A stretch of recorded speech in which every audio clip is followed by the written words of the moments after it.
Halo Sobat Dunia Seribu Besar, semoga Sobat selalu diberi kesehatan, panjang umur, dan rizki yang melimpah, amin. Sebelum masuk ke alur ceritanya, jangan lupa dukung channel ini ya dengan klik subscribe, like, komen, dan share, terima kasih. Mari kita lanjutkan perjalanan. Wang Lin. Musang. Wang Lin tercengang. Orang pertama yang dia pikir mungkin cocok dengan deskripsi itu adalah murid kain kuning yang menertawakannya, namun, dia tidak yakin. Ah, apakah kamu tidak melihatnya? Dialah orang yang bertanggung jawab untuk mengatur pekerjaan murid. Ia juga seorang murid kehormatan tetapi telah diberi hak untuk memulai kultivasinya. Mengenakan pakaian kuning, dia sama sekali tidak terlihat seperti pria yang baik. Kami semua memanggilnya Musang. Zhang Hu menjelaskan sambil minum air.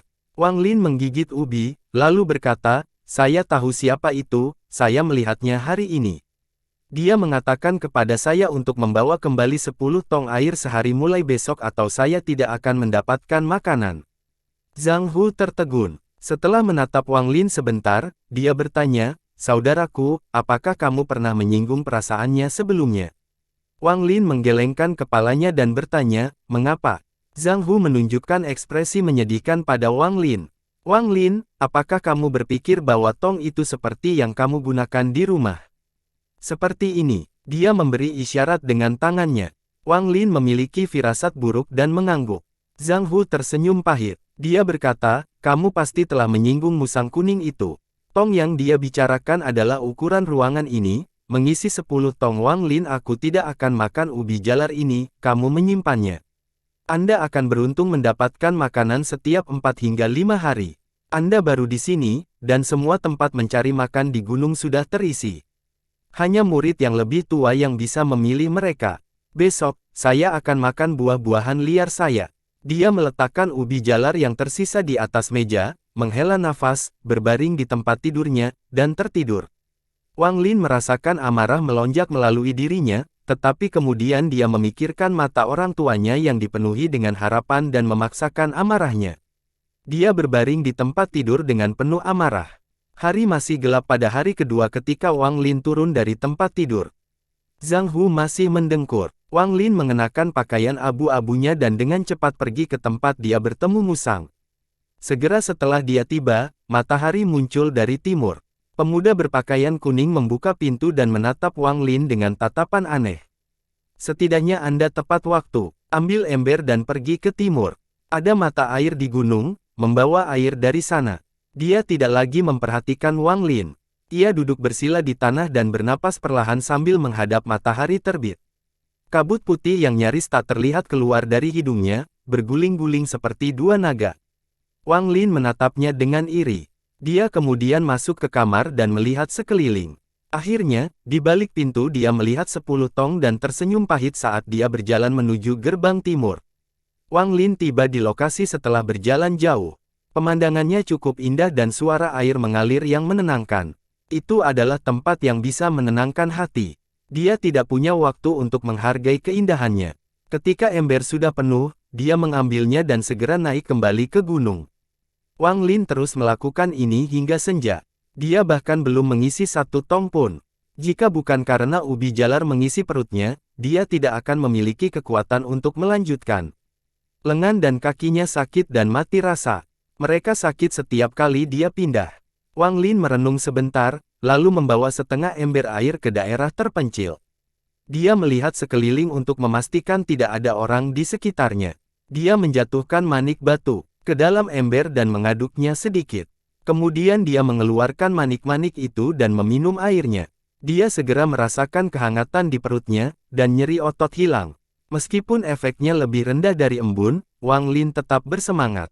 Dia menyentuh dadanya dan menyesuaikan posisi maniknya. Dia memutuskan untuk tidak memberi tahu siapapun tentang harta karun ini.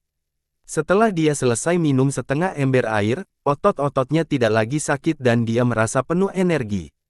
Dia segera melanjutkan pekerjaannya mengambil air. Malam itu, dia mencelupkan manik batu ke dalam setengah ember air lagi dan meminumnya. Untuk menghindari kecurigaan, dia kembali dengan ekspresi lelah di wajahnya. Beberapa saat kemudian, Zhang Hu kembali. Dia masih memasang ekspresi terlalu banyak pekerjaan di wajahnya. Keduanya berbicara sebentar dan Zhang Hu dengan ragu memohon 2 potong ubi. Dia memakannya dan tertidur di tempat tidurnya. Waktu berlalu dengan cepat, dan dalam sekejap mata, sebulan telah berlalu sejak Wang Lin menjadi murid Hang Yue Sekte. Wang Lin mengetahui bahwa pekerjaan Zhang Hu adalah mengumpulkan kayu bakar. Dia harus mengumpulkan cukup kayu bakar sebelum dia bisa makan.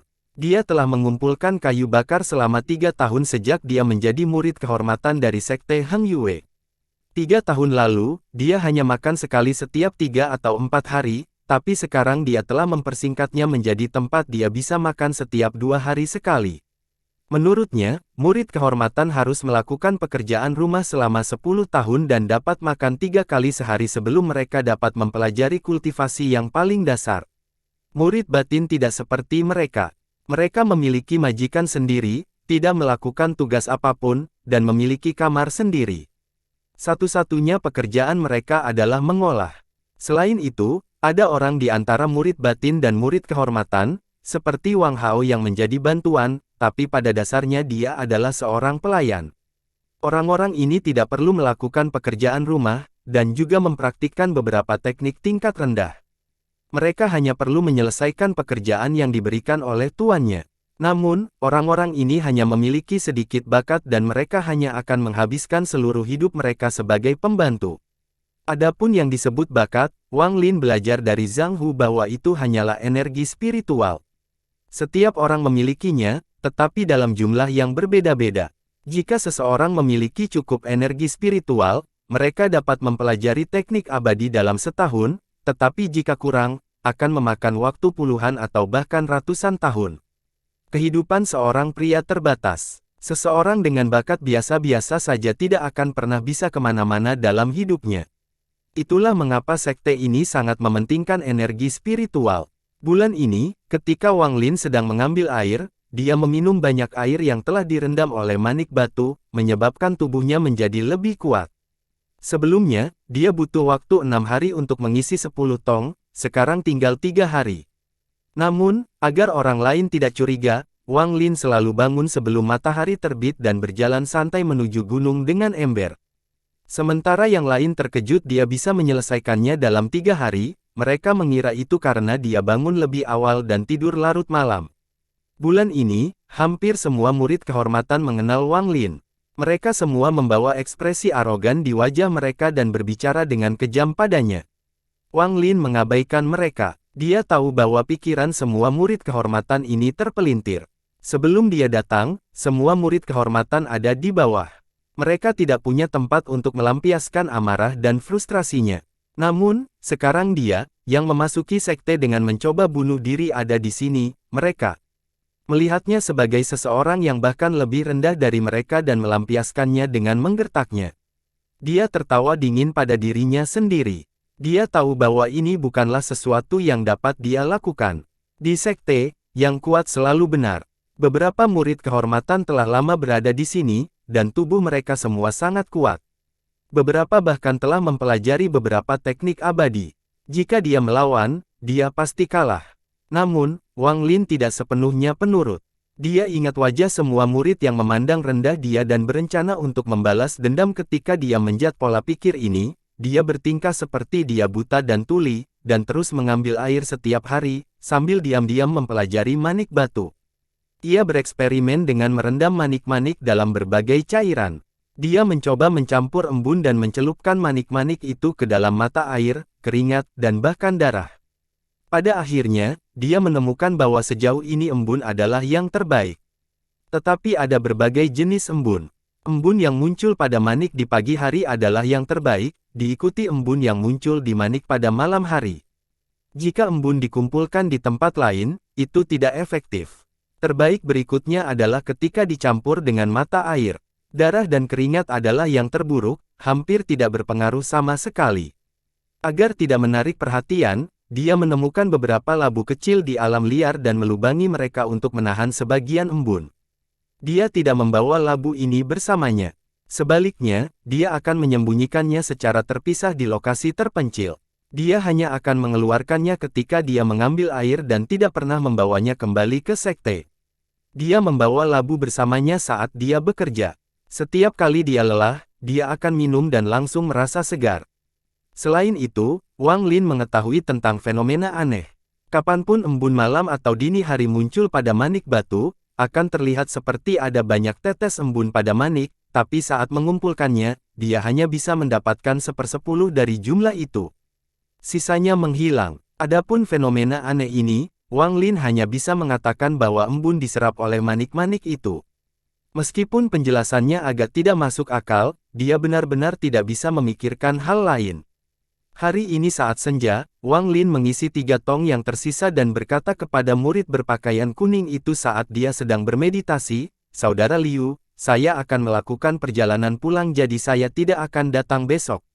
Pemuda Liu membuka matanya dan menatap Wang Lin, lalu mendengus. Wang Lin tidak peduli. Dia mengetahui dari Zhang Hu bahwa seorang murid kehormatan dapat pulang ke rumah untuk mengunjungi kerabat 3 kali setahun. Yang harus dia lakukan hanyalah meminta izin dari tetua Sun. Wang Lin ingat hari ulang tahun ayahnya sebentar lagi. Tidak peduli apa, dia harus kembali. Setelah menyelesaikan tugasnya, dia berjalan menuju sesepuh yang bertanggung jawab atas murid kehormatan. Heng Yue Sekte dibagi menjadi 6 akademi yang dibagi menjadi 5 subdivisi. Mereka adalah logam, kayu, air, api, dan tanah, masing-masing dengan murid kehormatan mereka sendiri. Murid dalam dan penatua semua tinggal di halaman utama. Dia sering melewati mereka saat mengambil air. Dia selalu menatap mereka dengan mata penuh rasa iri. Setelah tiba di sana, dia melihat sekeliling, lalu berteriak, "Murid kehormatan Wang Lin meminta Sun yang lebih tua." Seorang pria muda berpakaian putih dengan santai berjalan ke depan. Dia menatap Wang Lin sekali dan berkata dengan bangga, "Kamu adalah Wang Lin." Melihat pemuda berpakaian putih, hati Wang Lin menegang saat dia mengangguk. Dia sudah tahu semua murid Heng Yue Sekte diberi peringkat berdasarkan warna yang mereka kenakan. Murid kehormatan dibagi menjadi abu-abu dan kuning. Kuning diberi hak untuk mulai menanam teknik abadi. Murid batin diberi peringkat berdasarkan kekuatan mereka. Dari tinggi ke rendah berwarna ungu, hitam, putih dan merah. Pemuda dengan mulut putih mengejang dan dia menatap Wang Lin dengan dingin sebelum berbalik dan berjalan kembali ke halaman. Wang Lin mengikuti di belakangnya dengan wajah datar. Setelah berjalan melewati halaman sebentar, dia sampai di sebuah rumah yang dikelilingi oleh bunga. Pemuda berkulit putih dengan malas berkata, "Guru Sun, seorang murid kehormatan ada di sini untuk bertemu denganmu." Setelah dia selesai berbicara, dia berdiri di samping. Suara serak terdengar dari taman. "Kamu boleh pergi," murid kehormatan masuk. Pemuda berbaju putih terkekeh dan pergi. Wang Lin sangat gugup di dalam. Dia mendorong pintu gerbang ke taman. Saat dia memasuki taman, dia dilanda aroma berbagai obat. Dia berbalik dan melihat ke gerbang, bertanya-tanya mengapa dia tidak bisa mencium baunya di luar. Sebuah suara dengan ketidakpuasan datang dari sudut ruangan di taman berkata, "Apa yang kamu lakukan berdiri di sana? Cepat dan sebutkan namamu." Wang Lin dengan cepat berkata, "Murid Wang Lin di sini untuk bertemu dengan tetua Sun. Ulang tahun ayah saya besok, murid ini ingin pulang untuk berkunjung." Suara itu memarahi, "Kamu adalah Wang Lin. Jadi itu kamu." Seseorang berlatih untuk menjadi abadi peduli tentang urusan duniawi. Dalam hidupmu, kamu tidak akan pernah menjadi abadi. Wang Lin mengerutkan kening dan tidak bisa membantu tetapi berkata, "Murid bahkan belum mengembangkan teknik abadi, bagaimana bisa murid berada di jalan menuju keabadian?" Penatua itu berhenti sejenak dan dengan tidak sabar berkata, "Kamu punya 3 hari, jadi cepatlah kembali. Ini adalah jimat abadi 1000 mil yang bisa digunakan 2 kali. Ini akan meningkatkan kecepatan Anda." Kemudian, selembar kertas kuning kusam yang tampak biasa melayang keluar dari jendela dan mendarat di sebelah Wang Lin. Wang Lin mengambil jimat abadi. Dia tahu dari Zhang Hu bahwa semua murid yang mengunjungi rumah menerima ini.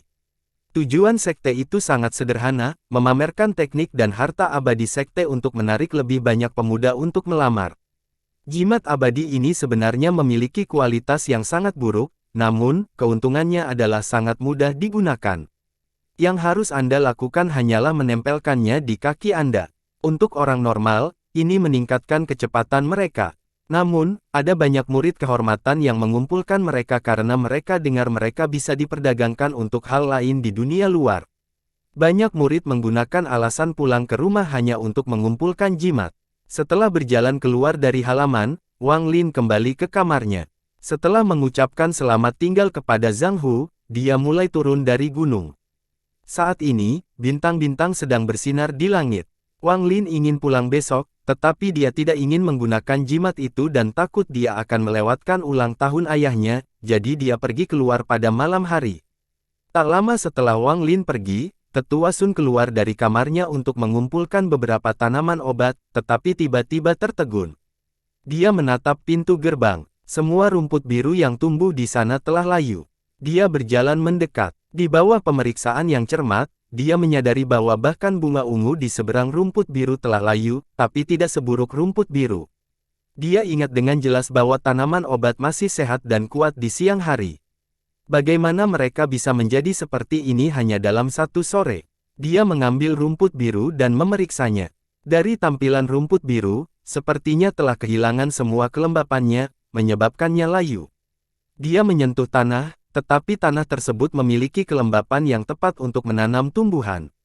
Dia sangat bingung. Setelah beberapa saat, dia tiba-tiba berpikir, sore ini hanya satu orang yang mengunjungi saya. Namun, dia hanya seorang murid kehormatan, bagaimana dia bisa menyebabkan ramuan layu? Berpikir tentang itu, dia memutuskan untuk menyelidiki masalah ini. Tanpa mengucapkan sepatah kata pun, dia menjentikkan lengan bajunya dan tubuhnya mulai terbang. Tak lama kemudian, dia tiba di tempat para murid kehormatan mendapatkan pekerjaan mereka. Elder Sun berteriak dengan suara yang dalam, murid mana yang bertanggung jawab? Suaranya seperti guntur. Murid berpakaian kuning yang bertanggung jawab dengan cepat datang dan berlutut di tanah, bersujud tanpa henti. Penatua Sun dengan tidak sabar berkata, apakah Anda memiliki pendaftaran Wang Lin? Jantung murid Liu berdetak kencang. Dia tidak akan pernah berpikir bahwa sesepuh berpangkat tinggi seperti itu akan datang bertanya tentang sampah itu, Wang Lin. Dia memikirkan saat dia menggertak Wang Lin dan wajahnya memucat. Murid ini memiliki registrasi saudara Wang Lin. Saudara Wang senang belajar dan selalu serius dengan pekerjaan ini. Murid ini selalu memandangnya sebagai panutan. Hu apakah harus tertawa atau menangis, tetapi di dalam hatinya dia tahu bahwa ini bagus. Semakin gugup seseorang ketika mereka berbicara dengannya berarti semakin mereka menghormatinya. Tetua gelar sebenarnya adalah gelar yang sangat tidak berharga di Heng Yue Sekte. Hampir semua murid generasi kedua disebut lebih tua oleh murid kehormatan, tetapi semua murid batin memanggilnya Paman Tuan. Meskipun dia dihormati di mata para murid kehormatan, dia tidak memiliki kekuatan pada generasi kedua. Bahkan generasi ketiga tidak terlalu menghormatinya. Kalau tidak, dia tidak akan diberi pekerjaan sia-sia untuk mengelola permintaan murid kehormatan yang ingin berkunjung ke rumah. Penatua Sun bertanya, di halaman mana Wang Lin tinggal? Di halaman utara divisi bumi. Tanpa menunggu dia selesai, Tetua Sun terbang dengan pelangi menuju utara dan menghilang dalam sekejap mata. Murid Liu menjadi semakin gugup. Ususnya hampir berubah menjadi hijau. Dia bersumpah bahwa ketika dia melihat Wang Lin lagi, dia tidak boleh mengejeknya, tetapi memujinya memperlakukannya seperti kakeknya sendiri. Bagaimanapun, dia adalah sesuatu yang ditanyakan secara pribadi oleh seorang tetua. Tetua Sun tiba di halaman divisi bumi dan tidak melihat Wang Lin. Dia pergi ke kantor pendaftaran untuk menemukan nomor kamar Wang Lin, lalu tiba di kamar Wang Lin. Zhang Hu masih tidur. Dia mendengkur keras dan bahkan tidak menyadari ada Elder Sun di sana. Elder Sun dengan hati-hati memeriksa ruangan itu. Dia mengerutkan kening dan bergumam, dia pergi dengan sangat cepat. Aku akan memeriksanya begitu dia kembali. Wang Lin sedang berjalan di gunung dengan jimat di kakinya. Jimat itu benar-benar luar biasa. Setelah meletakkannya di kakinya, dia merasakan aliran kehangatan memenuhi tubuhnya. Berkumpul di kakinya cahaya putih yang menyilaukan, membuatnya tampak seperti makhluk abadi. Ketika semua makhluk di gunung melihat cahaya putih, mereka semua menjauh. Tidak ada yang berani mendekat. Udara pegunungan yang segar bertiup ke wajah Wang Lin. Dia dalam suasana hati yang baik saat dia dengan cepat pulang mengikuti rute dari ingatannya. Suatu malam telah berlalu, dan saat itu adalah fajar keesokan harinya. Dia mengambil seteguk penuh air dari labu dan diisi dengan energi lagi. Dia menyadari bahwa dia telah meninggalkan gunung. Begitu dia sampai di desa, dia hanya perlu mengikuti jalan kecil kembali ke rumah. Tanpa henti, dia dengan cepat maju. Dia memasuki sebuah kota ketika matahari cerah dan kerumunan orang sangat sibuk. Wang Lin berkeliling sebentar, membeli hadiah untuk orang tuanya, lalu segera pergi. Saat sudah larut malam, Wang Lin akhirnya sampai di desa. Dia melihat dari jauh sebuah bendera merah bertuliskan kehidupan di depan rumahnya. Di luar, ada banyak gerobak. Ada kerumunan yang ramai. Wang Lin tercengang saat dia tiba di depan rumahnya. Kedatangannya terlalu mencolok. Kerabatnya, yang berada di sini untuk ulang tahun ayahnya, hanya melihat kilatan cahaya putih saat Wang Lin muncul. Semua orang terlihat iri saat mereka mulai memuji. Kakak kedua, Wang Lin kembali. Lihat saja betapa tampannya anak ini. Dia terlihat seperti makhluk abadi. Bukankah begitu? Bahkan dewa mengacaukan dan akhirnya menyesali keputusan mereka dan mengambil Wang Lin sebagai murid mereka. Di masa depan, keluarga Wang kami akan bergantung pada ketiga anak ini. Itu karena mata lamaku sehingga aku tidak bisa melihat kelebihan anak ini, tapi melihat dia sekarang, bagian mana dari dirinya yang tidak bisa dibandingkan dengan Wang Zuo dan Wang Hao. Jelas naga di antara pria. Bagus bagus bagus. Seru paman tertua ketiga keluarga Wang, seolah-olah dia melupakan semua hal keji yang dia katakan sebelumnya. Bocah ini, Wang Lin, selalu pintar sejak kecil. Saya harus mengatakan, bahkan yang abadi membuat kesalahan terakhir kali, jadi bagaimana mungkin kita manusia tidak membuat kesalahan? Wang Lin, saya harap Anda tidak membenci paman kelima Anda. Paman kelima Anda meminta maaf kepada Anda. Semua kerabat mengubah ekspresi mereka dan menunjukkan wajah ramah dan tersenyum. Wang Lin dengan dingin mendengus pada dirinya sendiri. Pada saat itu, ayahnya muncul dan terkejut sambil menarik lengan Wang Lin. Taizu, kenapa kamu kembali? Bukankah aku sudah memberitahumu untuk tinggal di Heng Yue Sekte? Jangan selalu mengkhawatirkan rumah. Wang Lin memandang ayahnya dan melihat kerutan ayahnya telah berkurang banyak. Dia jelas sangat bahagia akhir-akhir ini. Ayah, jangan khawatir. Semua murid sekte itu memiliki 3 kesempatan untuk mengunjungi rumah setahun. Setelah ulang tahunmu selesai, aku akan segera kembali. Ayah Wang Lin dengan bangga memandangi kerabat di sekitarnya dan menarik Wang Lin ke pintu sambil berteriak, "Istri, lihat siapa yang kembali." Ibu Wang Lin dikelilingi oleh sekelompok kerabat wanita. Ketika dia mendengar suara suaminya, dia melihat ke arahnya dan terkejut melihat Wang Lin. Dia bergegas dan mulai bertanya tentang bagaimana kabarnya. Wang Lin merasakan kehangatan di hatinya. Selama sebulan terakhir, dia harus terbiasa dengan orang-orang yang mengejeknya. Sekarang setelah dia kembali ke rumah, dia merasakan kehangatan orang tuanya. Kakak kedua, Wang Lin benar-benar seorang murid yang abadi. Kakak keenammu buta dan mengucapkan beberapa kata kasar. Saya berharap saudara tidak akan menganggapnya terlalu serius. Anda tahu saya memiliki lidah yang tajam, tetapi hati yang lembut. Itu semua untuk kebaikan Wang Lin sendiri. Kakak ipar kedua, ketika saya memberitahu putri saya bahwa saya tidak menikahinya, dia panik dan berkata bahwa dia benar-benar harus menikahi Taizu dari keluarga Anda. Mari kita selesaikan pernikahan ini. Lao Er, paman kelima Anda sudah tua.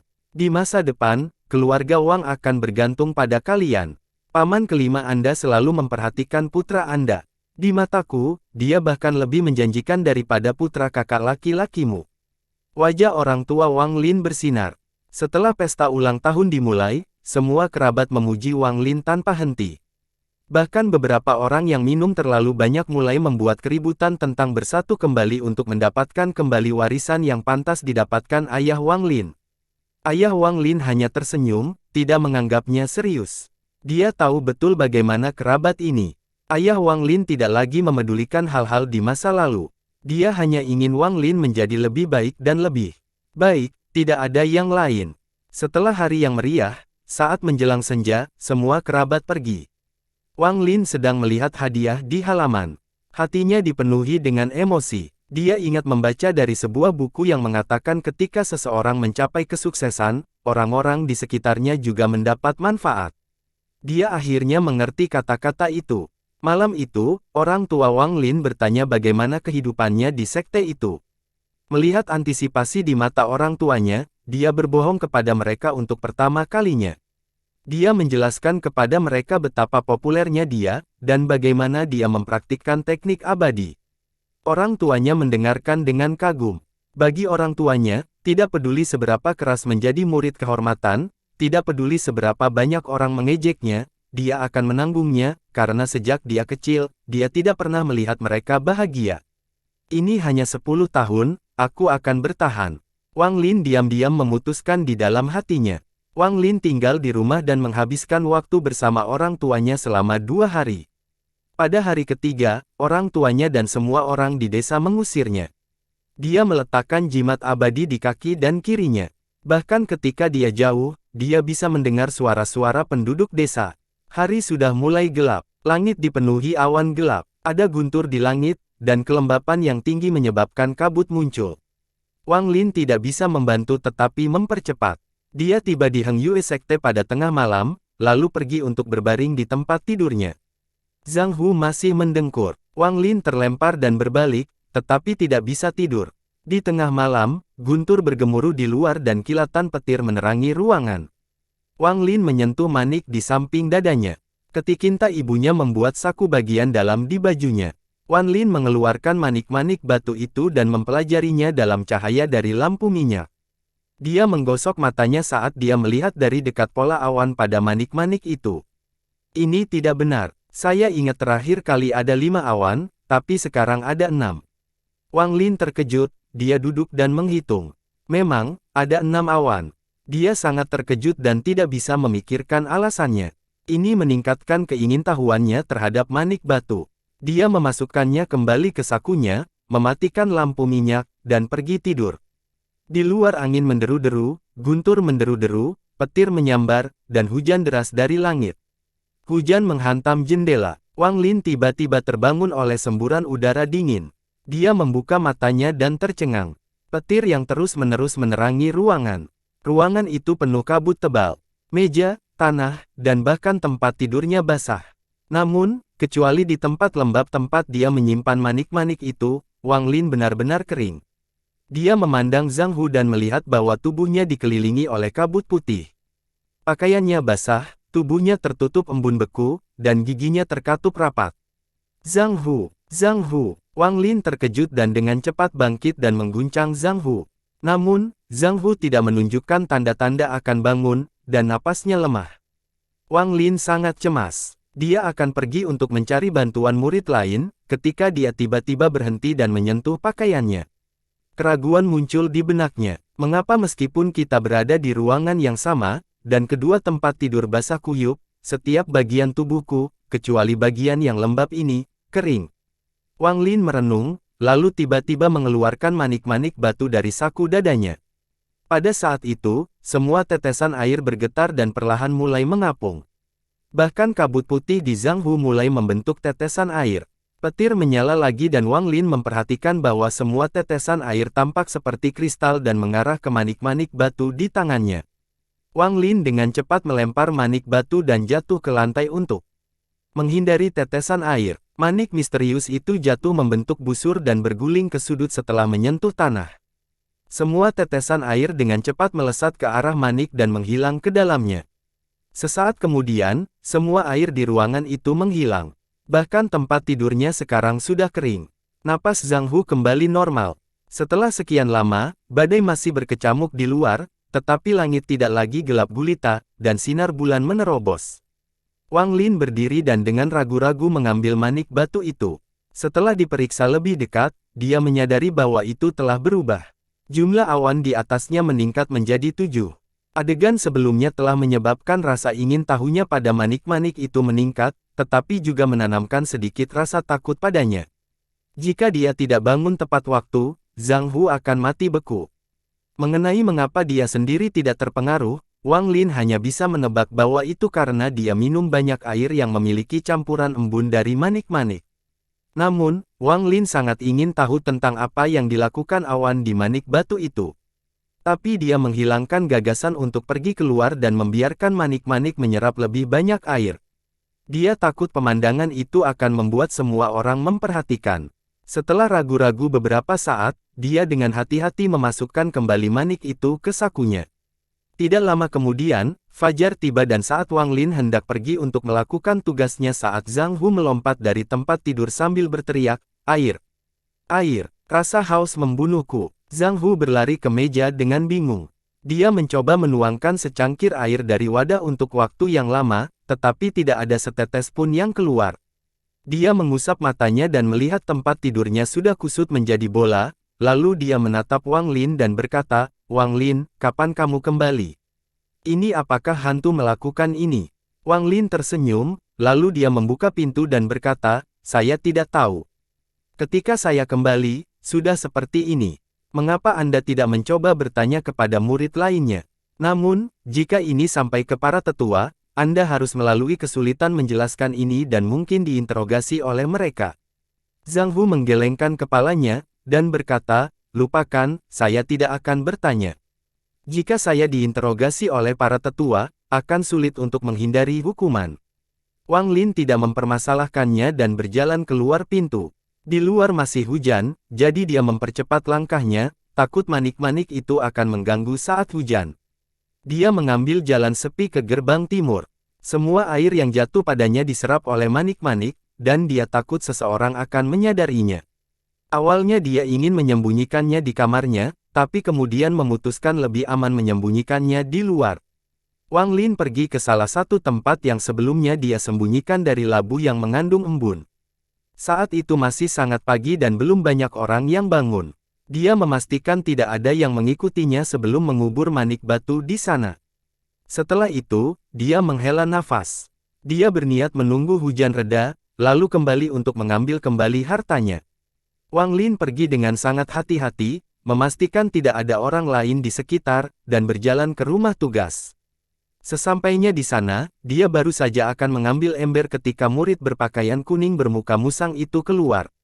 Murid Liu sedikit terkejut ketika dia melihat Wang Lin, tetapi dengan cepat mengubah ekspresinya menjadi penuh antusias saat dia bergegas maju untuk merebut ember dari genggaman Wang Lin. Dia berkata, "Jika bukan saudara Wang, bagaimana perjalananmu pulang? Apakah orang tuamu baik-baik saja? Senior Anda merindukan Anda pada hari-hari ini Anda pergi." Wang Lin tertegun, dia sangat akrab dengan wajah itu. Wajah itu persis sama dengan yang dimiliki kerabatnya di pesta itu, tetapi Wang Lin tidak yakin apa yang sedang coba dilakukan oleh murid Liu. "Saudara Liu, orang tua saya baik-baik saja. Anda tidak perlu khawatir." Wang Lin dengan hati-hati menjawab, karena dia tidak yakin apa yang Liu lakukan. Murid Liu dengan hangat berkata, sambil membusungkan dadanya, "Saudaraku, mulai sekarang kamu tidak perlu bangun terlalu pagi. Kakak laki-laki Anda bercanda dengan Anda, menyuruh Anda untuk mengisi 10 tong sehari, tetapi Anda pergi dan benar-benar mempercayai saya. Mulai sekarang, Anda hanya perlu mengisi 1 tong dalam sehari. Bahkan jika Anda tidak selesai tepat waktu, Anda bisa pergi makan saat makanan disajikan. Jika ada yang menyusahkanmu, beritahu kakakmu." Wajah Wang Lin berubah warna. Dia ragu-ragu bertanya, "Kakak, apakah ada masalah yang ingin saya tangani?" Wajah murid Liu penuh dengan ketidakpuasan, dan pura-pura marah. "Adik kecil, bagaimana kamu bisa begitu dingin dengan kakakmu? Anda adalah adik laki-laki saya, tentu saja saya harus merawat Anda. Di masa depan, masalah Anda adalah masalah saya. Untuk tugas-tugas ini, lakukan beberapa pekerjaan untuk mengatakan Anda berhasil. Pada akhirnya, jika Anda berbuat baik atau buruk, itu hanya pendapat saya. Karena hari ini hujan, Anda tidak perlu bekerja. Benar, Penatua Sun datang mencari Anda beberapa hari yang lalu. Sekarang setelah punggungmu, yang terbaik adalah pergi memeriksanya." Dia selesai berbicara dan memperhatikan reaksi Wang Lin dengan hati-hati. Wang Lin bergumam pada dirinya sendiri dan terus tertawa terbahak-bahak. Dalam hatinya, dia telah menebak lebih dari separuh cerita setelah mendengarkan murid Liu. Penatua Sun pasti datang mencarinya setelah dia pergi, dan murid Liu pasti takut akan dendam di antara mereka, itulah mengapa dia begitu ramah hari ini. Dia tidak repot-repot menunjukkan kesalahpahaman, dan meniru apa yang murid Liu lakukan ketika mereka pertama kali bertemu dan mendengus. Hati murid Liu berdebar kencang saat melihat ekspresi Wang Lin. Ini membenarkan kecurigaannya sendiri, sampah ini benar-benar menghidupi mimpi, bisa mendapatkan perhatian seorang tetua. Kalau tidak, dia tidak akan begitu sombong. Anak ini terlihat seperti orang yang menyimpan dendam. Dia berpikir, dia pasti akan membalas dendam padaku nanti. Murid IT kehormatan selama 13 tahun, dan telah menghabiskan 6 tahun di rumah tugas. Dia belum pernah melihat seorang penatua mencari murid kehormatan secara pribadi. Itu adalah peristiwa langka bagi murid batin yang dikirim oleh sesepuh. Bukan karena dia tidak mempertimbangkan fakta bahwa Wang Lin telah menyinggung orang tua itu, tetapi itu hanya spekulasi dia. Namun, dia tidak yakin. Tidak akan menjadi masalah jika dia benar, tapi aku takut apa yang akan terjadi jika dia salah. Dia telah berada di Sekte Hang Yue selama bertahun-tahun, dan tahu persis betapa tidak pentingnya dia. Memikirkan hal ini, dia mengertakkan gigi dan mengeluarkan selembar kertas kuning, lalu menyerahkannya kepada Wang Lin. Adik laki-laki, ketika kakak laki-laki melihatmu bulan lalu, aku mengabaikanmu. Ini hanya hadiah kecil yang tidak berarti apa-apa. Anda harus menerimanya. Jika Anda tidak, sebelum Lai bisa menyelesaikannya, Wang Lin sudah mengambil kertas kuning itu. Ketika dia melihatnya sebelumnya, dia memperhatikan bahwa itu adalah jimat abadi yang digunakan ketika murid kehormatan pulang. Terima kasih kakak senior. Adik laki-laki ini tidak ingin sombong, tetapi kakak menungguku. Kita harus mengejar lain kali. Wang Lin berkata sambil terkekeh. Saudara Liu sedikit iri saat dia mengangguk. Yang lebih tua lebih penting, adik laki-laki harus cepat pergi. Wang Lin tampak tenang di permukaan, tetapi di dalam, dia memiliki banyak keraguan tentang Penatua Sun. Mengapa dia secara pribadi datang mencarinya? Wang Lin dengan santai berjalan ke halaman dengan pertanyaan-pertanyaan ini di kepalanya. Dia telah menganalisis situasinya secara menyeluruh, tetapi pada akhirnya, dia tidak bisa sampai pada kesimpulan. Mungkinkah dia mengetahui tentang manik batu itu? Wang Lin berpikir. Dia merenungkan pertanyaan itu sebentar. Dia tidak memiliki kemampuan untuk menyuap tetua itu, dan jika dia tidak pergi, dia akan menyinggung orang tua itu, jadi dia mungkin juga berpura-pura dia tidak tahu apa-apa. Karena manik itu tidak ada padanya, dia berhenti memikirkannya dan berjalan ke depan. Tidak lama setelah dia tiba di halaman dan mengumumkan kehadirannya, pemuda berpakaian putih yang sama muncul dan terkejut. Dia menyindir, "Apa, kamu harus berkunjung ke rumah lagi?" Wang Lin mengangkat alisnya, tepat sebelum dia hendak berbicara, suara Elder Sun datang dari dalam halaman. "Cepat, bawa dia ke sini." Tanpa penundaan, murid berbaju putih itu bergerak-gerak. Dia menatap Wang Lin dengan penuh perhatian, lalu kembali ke halaman. Wang Lin mengikuti dengan diam-diam. Setelah tiba di kediaman Elder Sun, pemuda berbaju putih pergi. Sebelum pergi, dia menatap Wang Lin dengan tatapan bertanya-tanya. Wang Lin sedikit gugup saat dia mendorong gerbang dan masuk. Saat dia masuk, dia melihat seorang lelaki tua keluar dari sebuah kamar di taman. Wajah lelaki tua itu penuh kerutan, matanya cerah, dan dia mengamati Wang Lin dengan tatapan dingin. Bersambung.